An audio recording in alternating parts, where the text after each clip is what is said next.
Hello everyone, আশা করি সকলে ভালো আছেন এবং সুস্থ আছেন। তো বন্ধুরা, আবারও একটি নতুন সরকারি চাকরির বিজ্ঞপ্তি নিয়ে আপনাদের সামনে হাজির হয়েছি। তো এখানে সমাজ কল্যাণ মন্ত্রণালয়াধীন সমাজসেবা অধিদপ্তরের আন্ডারে নতুন আর একটা সরকারি চাকরির বিজ্ঞপ্তি প্রকাশিত হয়েছে, যেখানে শুধুমাত্র একটি ক্যাটাগরিতে, হ্যাঁ বন্ধুরা, শুধুমাত্র একটি পদেই 209 জন লোক নিয়োগ করা হবে। তো যারা সমাজসেবা অধিদপ্তরের চাকরির বিজ্ঞপ্তির অপেক্ষা করতেছিলেন, তো বন্ধুরা চলে এসেছে আপনাদের জন্য সমাজসেবা অধিদপ্তরের চাকরির বিজ্ঞপ্তি। এখানে গত 9 জুন 2024 বিজ্ঞপ্তিটি প্রকাশিত হয়েছে। এখানে দুইটা লাইন কথা লেখা আছে, সমাজ কল্যাণ মন্ত্রণালয়াধীন সমাজসেবা অধিদপ্তরের নিম্নোক্ত শূন্য পদে সরাসরি নিয়োগের মাধ্যমে পূরণের জন্য বাংলাদেশের স্থায়ী নাগরিকগণের নিকট থেকে টেলিটক বাংলাদেশের মাধ্যমে অনলাইনে দরখাস্ত আহ্বান করা যাচ্ছে। তো বন্ধুরা, এখানে শুধুমাত্র একটি পদে আছে সমাজকর্মী, এটা ইউনিয়ন পর্যায়ের একটি পদ। এখানে আপনি 16তম গ্রেডে 9,300 থেকে 22,490 টাকা বেতনে 209 জন লোক নিয়োগ করা হবে। এটি সম্পূর্ণ একটি স্থায়ী রাজস্ব খাতভুক্ত সরকারি চাকরি।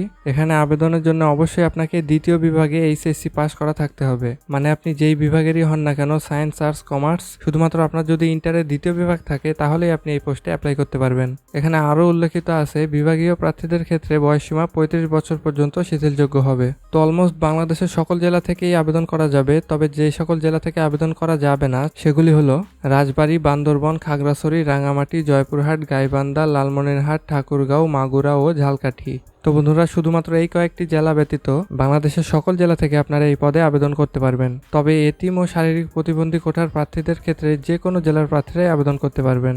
তো বন্ধুরা, আপনাদের অনেকেরই প্রশ্ন থাকে এই পরীক্ষাটা কোন পদ্ধতিতে হবে, এমসিকিউ নাকি লিখিত। আবার অনেকের প্রশ্ন থাকে যে কোথায় পরীক্ষাটা হবে, ঢাকাতে নাকি নিজ জেলায়। তো এই ভিডিওতে আপনারা সকল প্রশ্নের উত্তর পেয়ে যাবেন। আপনারা সম্পূর্ণ ভিডিওটি কন্টিনিউ করতে থাকুন। তো এখন দেখে নেব আবেদন শুরু কবে, শেষ কবে, কিভাবে অনলাইনের মাধ্যমে আবেদন করতে হবে এবং আবেদন করতে কত টাকা খরচ হবে। তো তার পূর্বে এখানে শর্তাবলীর ভিতরে উল্লেখ আছে, নিয়োগের জন্য আবেদনকারী সাধারণ প্রার্থীর বয়স 12/6/2024 তারিখের ভিতরে 18 থেকে 30-এর ভিতরে হতে হবে। তো বন্ধুরা, এখানে আবেদন করার জন্য আমাদেরকে এই ওয়েবসাইটে গিয়ে আবেদন করতে হবে। তো আবেদন শুরু হয়েছে 12/6/2024 সকাল 10টা থেকে এবং আবেদনের শেষ তারিখ 18/7/2024 রাত 11টা 59 পর্যন্ত। তো এখানে যেহেতু শুধুমাত্র একটি পদে আছে, সেক্ষেত্রে আমাদেরকে টাকা দিতে হবে 200 প্লাস টেলিটক সার্ভিস চার্জ 23 টাকা। এই সর্বমোট 223 টাকা আবেদন সাবমিটের 72 ঘন্টার ভিতরেই জমা দিতে হবে।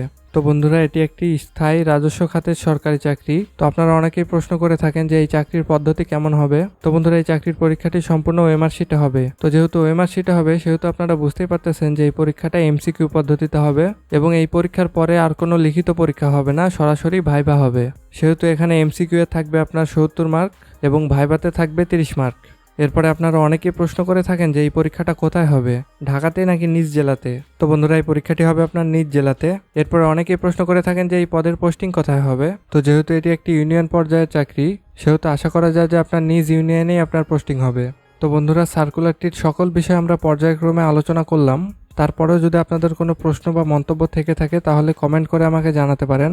আর এরকম সরকারি চাকরির বিজ্ঞপ্তি সবার আগে পাওয়ার জন্য আমাদের চ্যানেলটি এখনই সাবস্ক্রাইব করে রাখুন। দেখা হচ্ছে পরবর্তী কোনো ভিডিওতে। আল্লাহ হাফেজ।